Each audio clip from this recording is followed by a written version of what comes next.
Projeto Dharma Espaço Terapêutico, Dr. Joseph Murphy, O Poder do Subconsciente. Nós estamos no segundo capítulo com a nossa nona aula. Como a mente funciona. Nós estamos na página 39.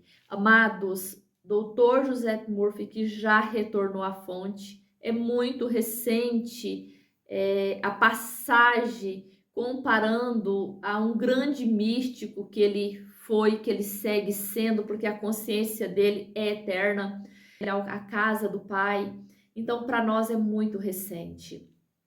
E nós vamos, a partir de agora, experienciar, nós vamos ter um guia muito seguro, porque ele vai começar a nos dar experiências de alunos, de pessoas que escreviam para ele, que ouvia as conferências dele, que ouvia os programas de rádio, de televisão, no qual ele trabalhou durante o ministério dele. Ele foi um pastor muito respeitado, ele foi um místico da nova era, da ciência mental, muito congruente com aquilo que ele prega, que ele deixa esse legado para nós.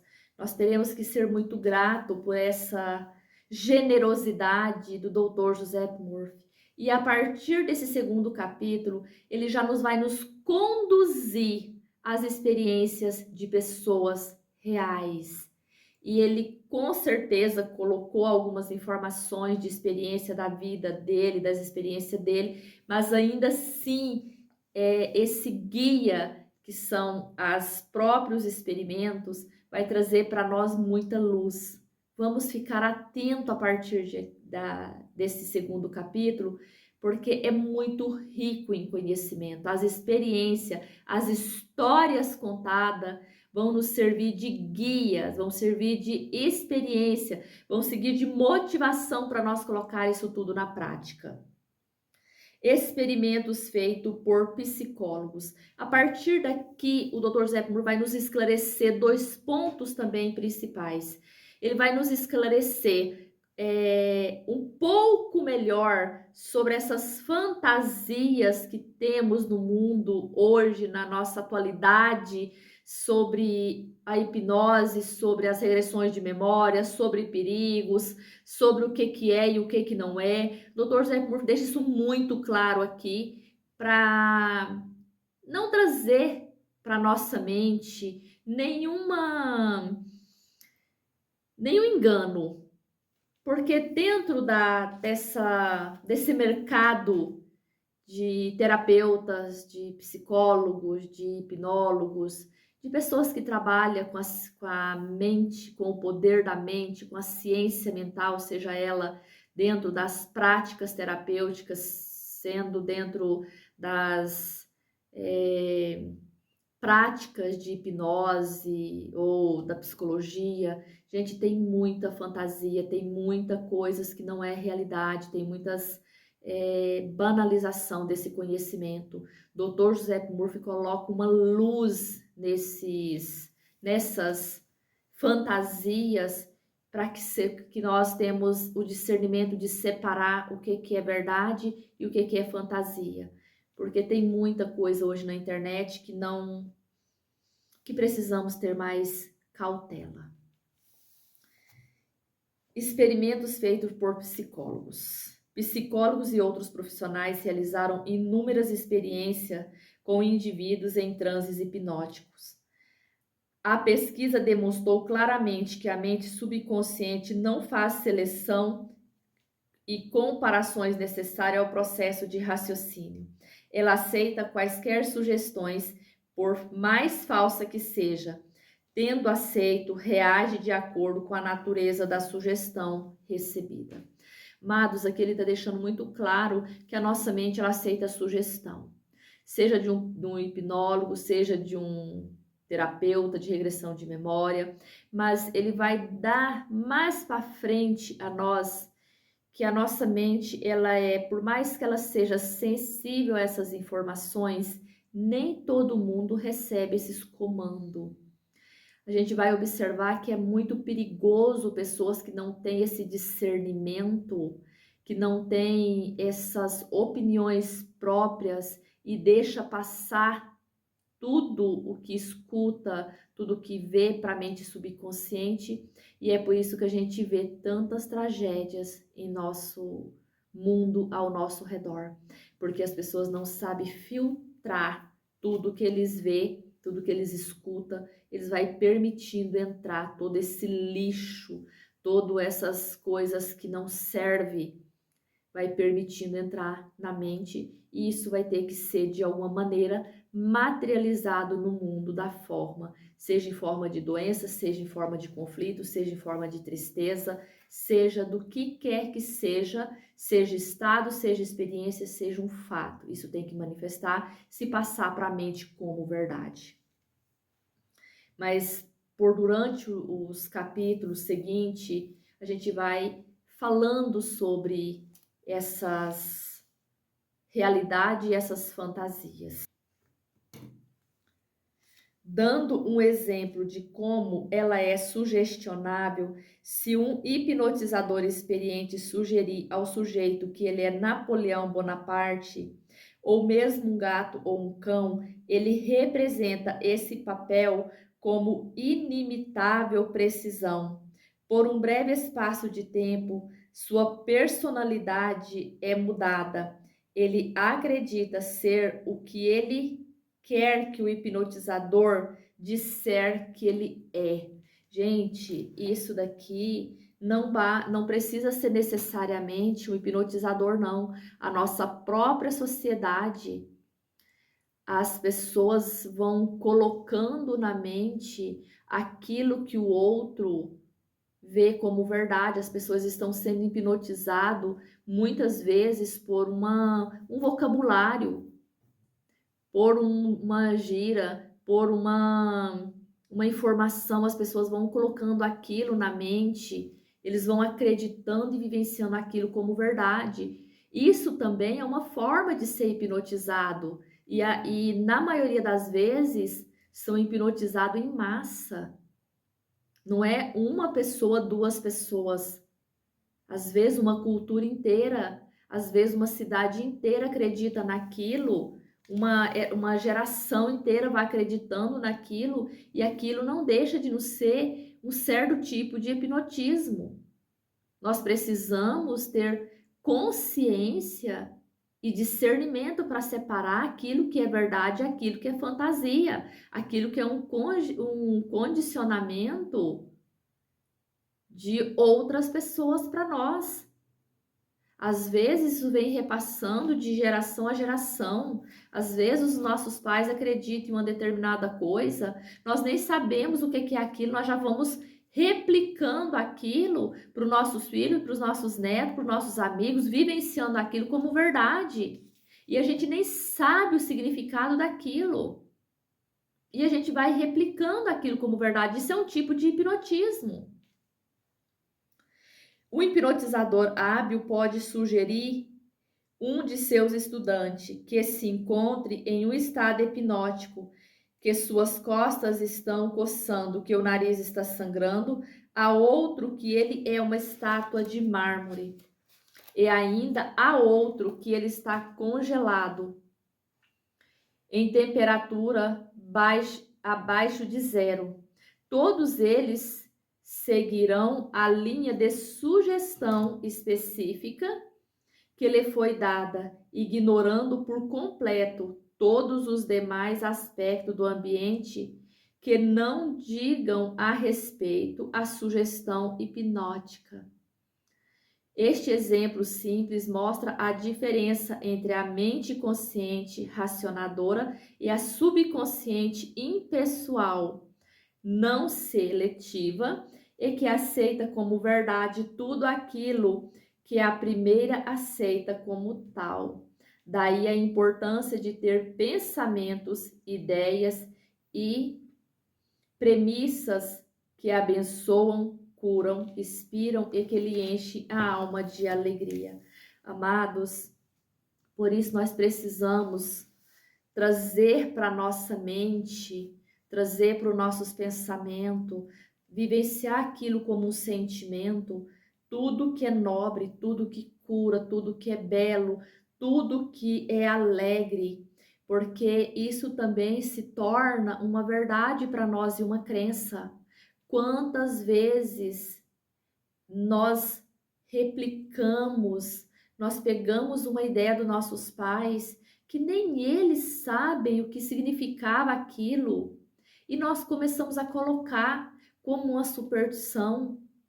Nós nem sabemos o porquê que nós estamos fazendo aquilo. Nós fazemos e quando alguém pergunta por que a gente diz que não sabe, mas não faz. Como, por exemplo, passar embaixo de uma escada. Certa vez eu escutei uma história de uma grande filósofa, uma professora da Nova Crop, que é a Lucilena Galvão. Ela conta uma história muito incrível, que simboliza, que representa muito isso que o Dr. Zep Murphy está falando. Ela diz que certa vez, né, ela conta essa história, que uma moça casou e ela herdou da família uma receita de um pão. E era passado para as gerações futuras quando casavam. Então, como essa moça casou, a mãe dela, que recebeu da avó, que recebeu da bisavó dela, a receita, e que quando ela casasse também seria passado a ela. Então, chegou o momento dela receber a tal da receita de família. E ela passa a receita desse pão para essa moça. E um certo dia, ela lá com o marido dela, recém-casada, vai fazer o tal do pão, porque era de uma receita herdada de família, e enfim, e ela foi fazer esse pão. E aí ela cortou as duas pontas ali do pão e colocou esse pão para assar.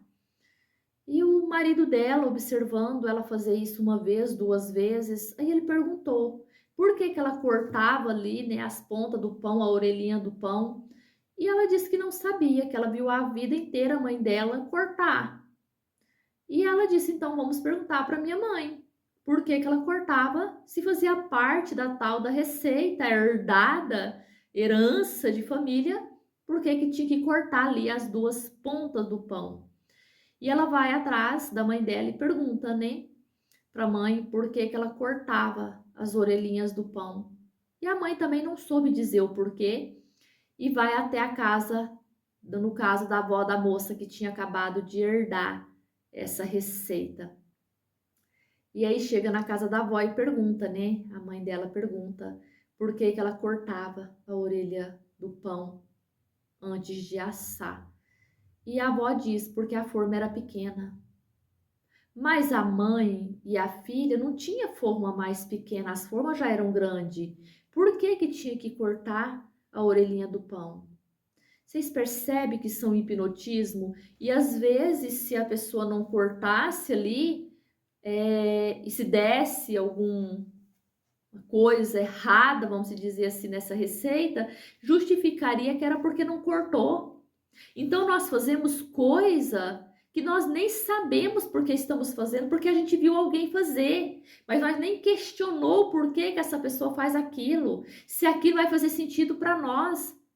De repente, aquilo vai fazer sentido para a vida dessa pessoa, não para nós.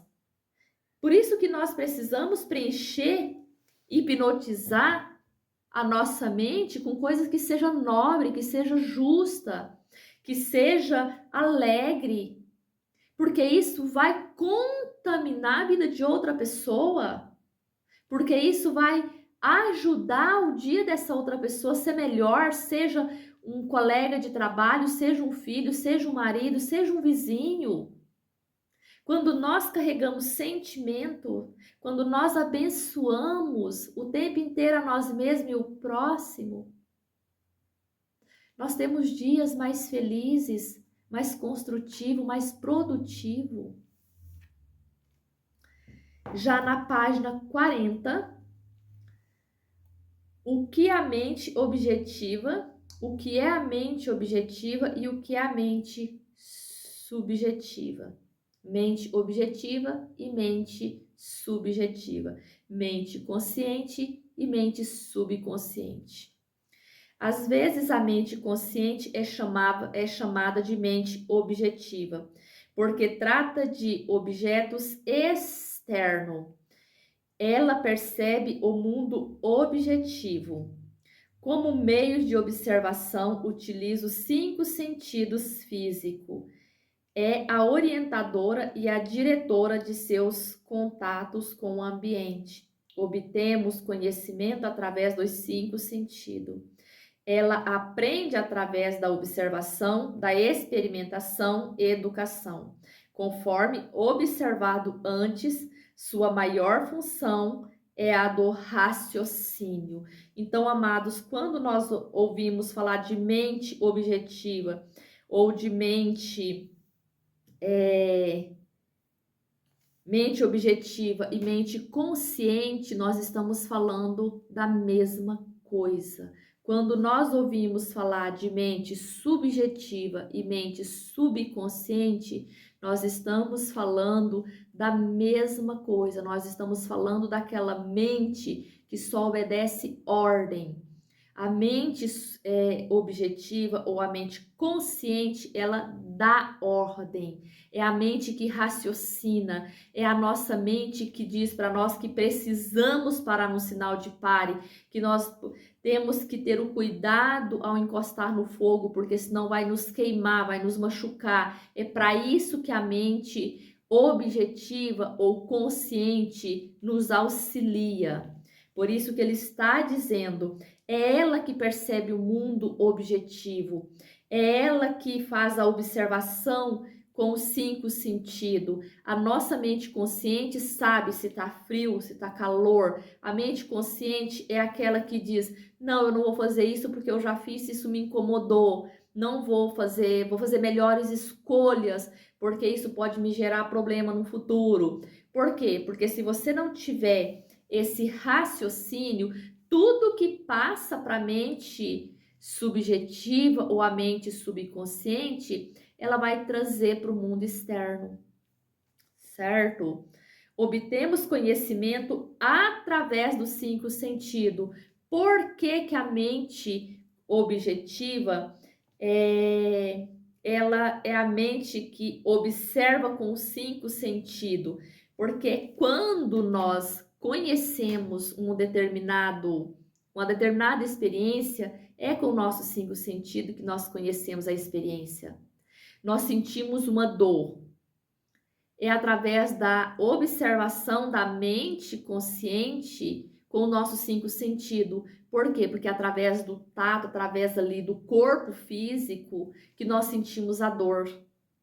Através do nosso olhar, da nossa visão, que nós observamos uma determinada experiência, que nós fazemos contato com esse mundo externo com o nosso 5 sentidos. Quando nós sentimos um cheiro, nós reconhecemos o que é aquilo, se é uma fruta, se é uma comida, se é um perfume, se é um cheiro ou se é um mau cheiro. É com esses 5 sentidos que nós fazemos o contato através da observação da mente consciente com os 5 sentidos, que nós experienciamos esse mundo objetivo, desse mundo externo, desse mundo da matéria.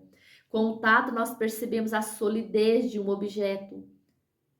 Através do olhar, da visão, né? Da visão, nós percebemos a cor, nós conseguimos fazer uma comparação de cores, se é preto, se é branco, se é vermelho.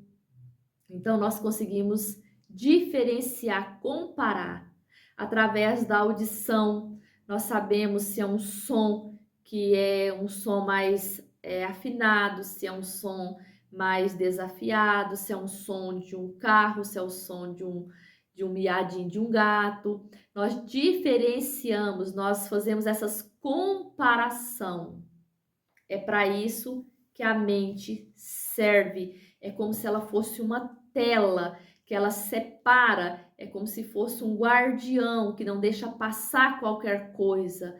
Mas, infelizmente, se a gente olhar a humanidade, se a gente olhar a maioria das pessoas, parece que eles não têm esse raciocínio. Eles vão colocando todos os tipos de lixo, todos os tipos de música, todos os tipos de coisas, né, dentro desse templo que é de Deus vivo, que é onde é a morada do sagrado, onde nós somos um com Deus. As pessoas, né, colocam até no próprio corpo comidas, bebidas, tem alguns tipos de vícios que nós sabemos que vai trazer muitas consequências, tanto para nossa matéria, para o nosso corpo, como também para nossa psique, para nossa mente, para nossa moral, nossos valores, nossos princípios. Tudo isso vai ser atingido através dessas não dessas escolhas maus, dessas escolhas inconscientes, porque nós temos os 5 sentidos para fazer melhores escolhas, seja na área financeira, seja na área afetiva, seja de alimentação, seja qualquer que seja a nossa área que nós estamos direcionando a nossa mente racional. É para isso que nós temos ela, para fazer melhores escolhas nas nossas experiências. E isso faz parte da nossa evolução. Quanto mais nós fazemos melhores escolhas, mais nós caminhamos para a evolução. Quanto mais nós fazemos escolhas equivocadas, mais nós geramos karmas também, às vezes de forma muito negativa, e teremos consequências num futuro, talvez longo, talvez no futuro próximo, que nós não gostaríamos de passar. Suponhamos que você é um das centenas de milhares de turistas que visita todos os anos o Grand Canyon. Você chegaria à conclusão de que trata de uma das mais notáveis maravilhas do mundo. A conclusão se basearia na observação da profundidade do local, na forma complexa da formação rochosa, no belo jogo de cores criado pelos diferentes estratos geológicos. Temos, nesse caso, o funcionamento da mente objetiva. Então, ele está dando um exemplo de uma das maravilhas do mundo aí, que nós conseguimos ter essa percepção com o nosso olhar, com a nossa visão de beleza, de cor e de material ali rochoso, ou um material mais sólido, uma rocha, uma floresta, uma cachoeira. Nós separamos, nós conseguimos ter ali um discernimento de dizer isso é água, isso é rocha, isso é uma pedra, isso é uma árvore, isso é um passarinho, isso é um inseto. Nós sabemos que a mente racional, a mente objetiva que ele utiliza aqui, é para esse o funcionamento dessa mente. Para a gente observar com os 5 sentidos, fazer as comparações, fazer melhores escolhas, e para a gente também conseguir separar, ver essa diversidade que existe nesse mundo objetivo. A mente subconsciente é consequentemente dominada a mente subconsciente é frequentemente denominada de mente subjetiva. Ela está ciente do ambiente externo, mas não através do sentido físico. Percebe através da intuição. Percebe a diferença? A mente consciente ou a mente objetiva, ela percebe através da observação do sentido do objeto ali mais material mesmo, ou que não seja material, um som, por exemplo, ele não é uma coisa sólida, mas ela é perceptível pela audição. A mente subjetiva, ela é percebida pela intuição. É como se fosse uma vibração. O som, ele tem uma vibração. Tudo no mundo material carrega uma vibração. A nossa mente subconsciente, ela traduz essa vibração e ela É como se ela visse, ela percebe em forma dessa intuição. A gente não consegue explicar como que a gente percebe. Por isso que muitas vezes a gente fala assim, eu tive uma percepção, eu tive uma intuição de que eu ia encontrar uma pessoa, mas a gente não viu a pessoa, a gente não ouviu a voz da pessoa, mas a gente sabia, de alguma forma, a gente sabia que a gente ia encontrar. São vibrações traduzidas de uma forma intuitiva que a gente não consegue explicar. Por quê? Porque a gente não foi treinado. A gente só é treinado para aquilo que o sentido físico traz para nós pela mente objetiva, pela audição, o tato, o olfato e a visão. Então, o cinco sentido para nós é muito perceptivo. Nós não acreditamos muito na intuição. E Jesus nos alertou com isso. Ele diz: não confia nas aparências. Mas nós sempre estamos mais atentos sempre a essa forma mais física, mais grosseira, mais sólida. Aí nós acreditamos. Por isso que nós cometemos tantos pecados, porque nós acreditamos naquilo que nossos olhos vê e nem sempre o que nossos olhos vê é verdade. Como que isso, a gente pode explicar isso? Porque às vezes a gente vê uma determinada coisa, nós deduzimos que é aquilo. Às vezes a gente passa num acidente, a gente vê uma pessoa cair, a gente pode deduzir que essa pessoa está morta, mas ela só está machucada. Às vezes a gente passa por um lugar, por uma situação, a gente acha que aconteceu ali uma tragédia. E às vezes não é bem uma tragédia. Às vezes é justamente que a gente costuma dizer, um livramento. Então a gente acredita muito no que os olhos vê. A gente acredita muito nos sentidos físicos. Eles são muito bons, a gente está aqui para a gente ter esse discernimento, mas a gente precisa treinar a nossa mente para nós receber, para nós perceber a nossa intuição. Ela nunca falha. E é a sede das emoções e o repositório das memórias. E cumpre suas funções mais altas quando estão inativos os sentidos físicos. Em outras palavras, é a inteligência que se dá ao conhecer quando a mente objetiva suspende suas atividades ou se encontra em um estado sonolento, modorrento. Então, amados, quando nós suspendemos os nossos julgamentos, os nossos cinco sentidos, essa mente ela começa a trabalhar. É mais fácil ela vir, não que às vezes no momento do dia a dia ali, do horário de pico da nossa mente, que a nossa mente está muito ativa, a nossa mente racional, não que a gente não tenha intuição. Se nós formos muito bem treinados, a nossa mente for muito bem treinada, a gente percebe. Às vezes também, mesmo que nós não temos uma mente tão bem treinada, a gente tem às vezes algumas intuições no meio do dia ali, no meio do corre-corre, no meio de um trabalho. Mas se nós fazermos esse treinamento, né, de deixar nossa mente sonolenta, fazer com que nós damos o comando do nosso corpo de relaxar.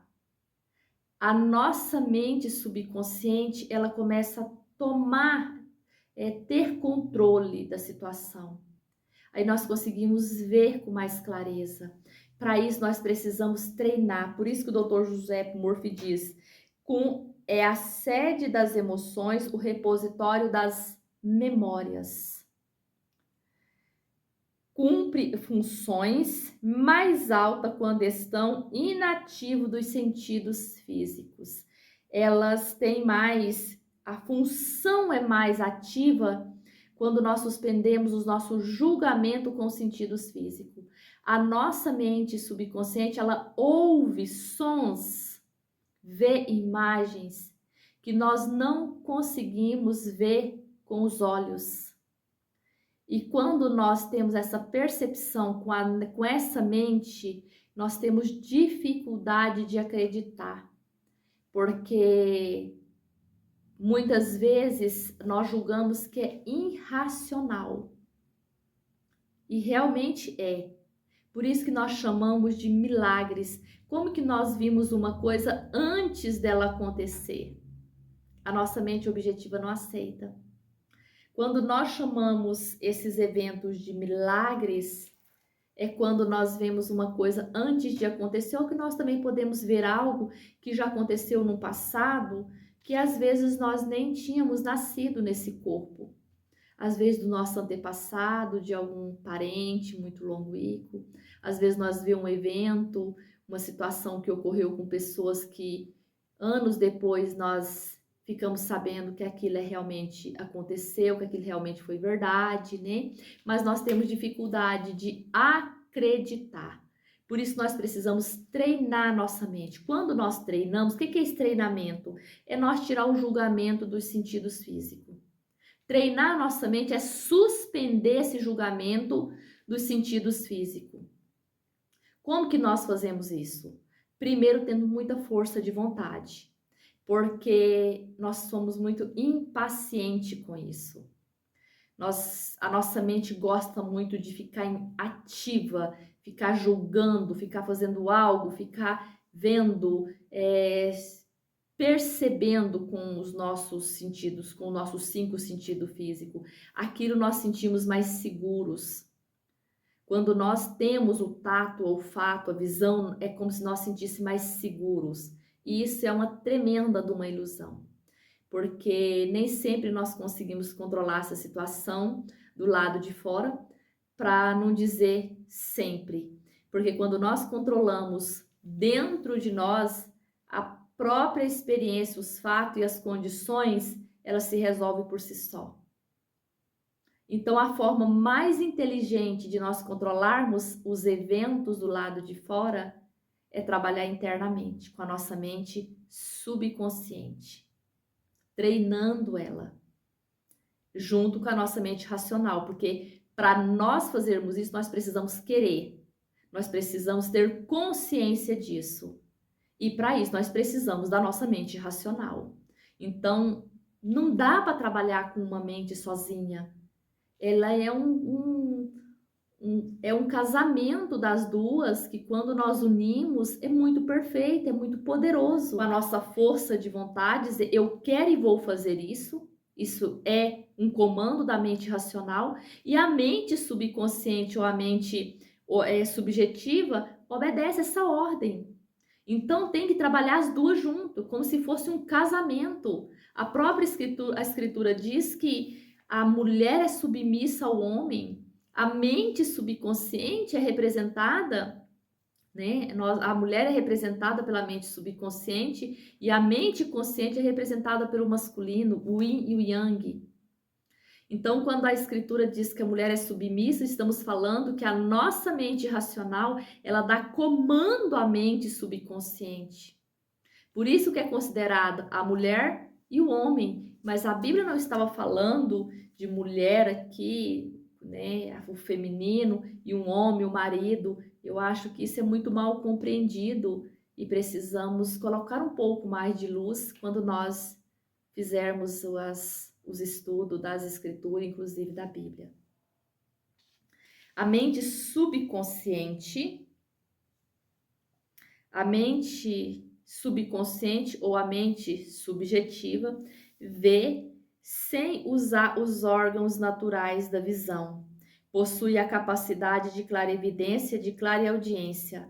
Pode ver ou ouvir fatos que estão ocorrendo em outros locais e pode deixar o corpo viajar para a terra distante, trazer informações que são não raros, mas exatas, de caráter mais verdadeiros.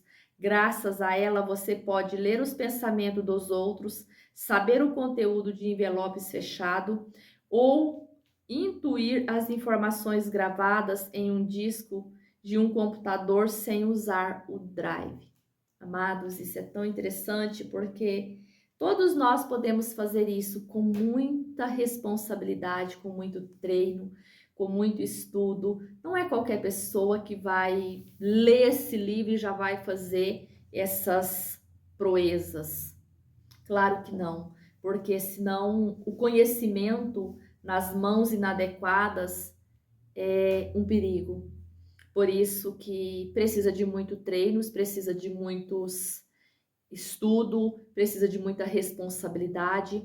A clareaudiência e a clarividência, muitos místicos tiveram isso muito bem desenvolvido, inclusive Jesus.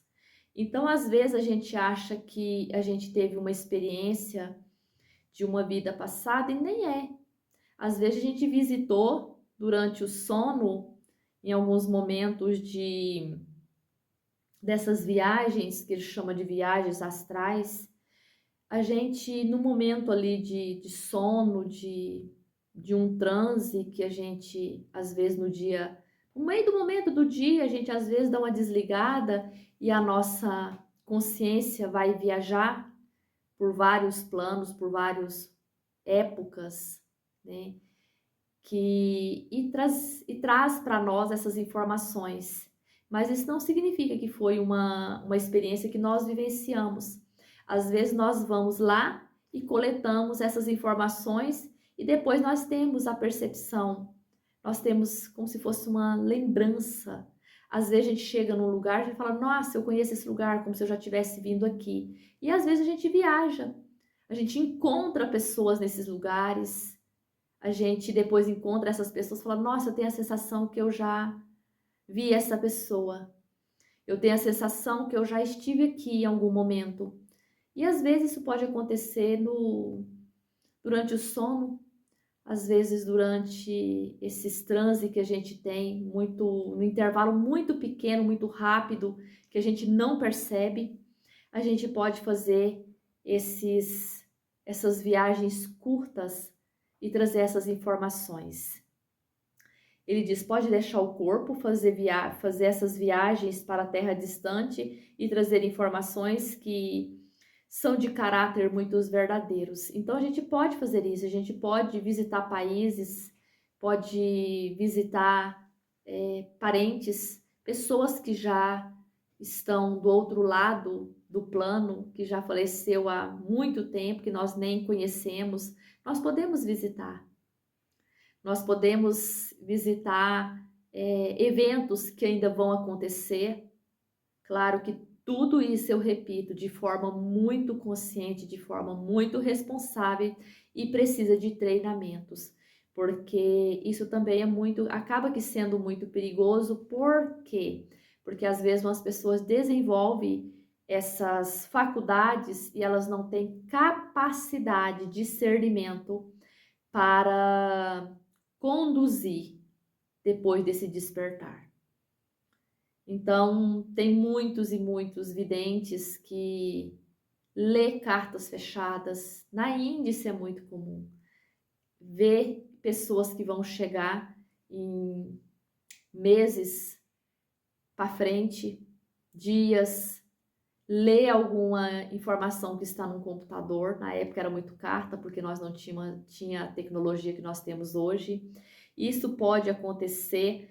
Joias, uma pessoa pode pegar uma joia, por exemplo, colocar a mão, um vidente pode pegar uma joia e saber de quem que era, de que essa pessoa faleceu, se essa joia que essa pessoa está usando, por exemplo, se ela pertencia a quem, se essa joia foi roubada, se essa joia foi presenteada. Essas pessoas podem ler através da energia que está nesse objeto. E às vezes pode também nem ter acesso a esse objeto. A pessoa pode ver que está na casa de uma pessoa uma determinada joia, um determinado objeto, um determinado móvel. O Dr. Joseph Murphy presenciou muitas consciências que tinham acesso a essas informações que pra gente parece surreais, mas eles desenvolveram essa capacidade, essas faculdades com muita maestria, com muita responsabilidade para ajudar, para construir vidas, para evolução de pessoas, de humanidade, de curas e não por vaidade. Por isso que não. esse conhecimento é muito perigoso na mão de pessoas inadequadas. Por isso que nem todo mundo tem esse acesso, porque ao invés de ajudar, ele vai fazer com que as pessoas criam, ou seja, manifesta mais karma na vida deles, em média, karmas muito desastrosos, karmas muito de sofrimento, de dor, de angústia, porque as pessoas às vezes aproveitam dos poderes que têm. Quando compreendemos a interação entre as mentes objetiva e mente subjetiva, estamos em melhor situação para aprender a verdadeira arte da oração. Por isso que é um casamento dessas duas mentes. Quando nós, nele diz, quando nós compreender a interação entre a mente subconsciente, é uma interação, é como se elas unissem e começassem a conversar, essas duas mentes, e não de uma forma isolada. Quando nós conseguimos compreender que isso é treinamento, ele diz que nós podemos aproveitar, saber o sentido da verdadeira oração. Quando nós começamos a colocar essas duas mentes, a trabalhar em conjunto, nós temos a verdadeira oração. Aí nós vemos os milagres acontecer diante dos nossos olhos. Por isso que esses grandes consciências que foram à frente, como Jesus, Buda, Krishna e tantos outros, eles dedicaram toda a vida deles, todas as experiências deles, não só eles, mas vamos falar dos mais conhecidos, que todos, né, conhecem, ou pelo menos quase todos, desenvolveram com muita maestria. Eles dedicaram toda a experiência humana só para desenvolver essa capacidade. E a nossa humanidade, nossas gerações, estão desenvolvendo apenas a mente racional. Por isso que nós vemos tantas doenças, tantas desarmonia, tantas desordens, porque nós trabalhamos só com a mente racional. Nós trabalhamos somente com aquilo que nós vemos. Nós só acreditamos naquilo que os nossos olhos vê, que as nossas mãos tocam, que o nosso nariz cheira, que o nosso ouvido ouve. E isso nós não conseguimos trabalhar com a nossa intuição. Por isso, nós temos muita dificuldade de acreditar no invisível. Nós temos muita dificuldade de acreditar em Deus. Nós falamos que acreditamos em Deus, mas isso não é a verdade. Porque se nós acreditássemos na verdade, nós dedicava mais ao nosso mundo interno. Nós íamos para esse lugar secreto do Altíssimo, onde Jesus disse que era o reino de Deus. Quando nós ter mais compreensão da verdadeira oração, nós mergulhamos ou nós mergulharemos nesse mundo interno e damos mais atenção nesse lugar secreto, ao invés de tentar fazer o trabalho do lado de fora. Amados, muita gratidão. Medita sobre essa aula, releia, coloca na prática. A partir desse capítulo, a gente vai ver muitas experiências que o Dr. Zep Murphy participou e teve a generosidade de compartilhar conosco. Até o nosso próximo encontro.